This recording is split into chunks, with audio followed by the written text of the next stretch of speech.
ಒಂದು ಹಸಿರು ಹಳ್ಳಿಯಲ್ಲಿ ಚಿಕ್ಕ ಗುಬ್ಬಚ್ಚಿಯೊಂದು ವಾಸಿಸುತ್ತಿತ್ತು. ಅದರ ಹೆಸರು ಚಿಂಕಿ. ಚಿಂಕಿ ತುಂಬಾ ಚಿಕ್ಕದಾಗಿದ್ದರೂ ಅದರ ಕನಸುಗಳು ತುಂಬಾ ದೊಡ್ಡದಾಗಿದ್ದವು.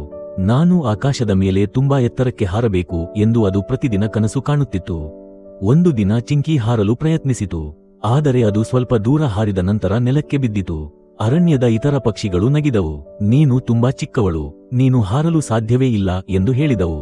ಚಿಂಕಿ ದುಃಖಪಟ್ಟರೂ ಧೈರ್ಯ ಕಳೆದುಕೊಳ್ಳಲಿಲ್ಲ. ಪ್ರತಿದಿನ ಬೆಳಿಗ್ಗೆ ಬೇಗ ಎದ್ದು ಚಿಂಕಿ ತನ್ನ ರೆಕ್ಕೆಗಳನ್ನು ಚಾಚಿ ಅಭ್ಯಾಸ ಮಾಡುತ್ತಿತ್ತು. ಮರದ ಕೊಂಬೆಗಳ ಮೇಲೆ ಕುಳಿತು ವಿಶ್ರಾಂತಿ ತೆಗೆದುಕೊಳ್ಳುತ್ತಿತ್ತು. ತನ್ನ ತಪ್ಪುಗಳಿಂದ ಪಾಠ ಕಲಿಯುತ್ತಿತ್ತು.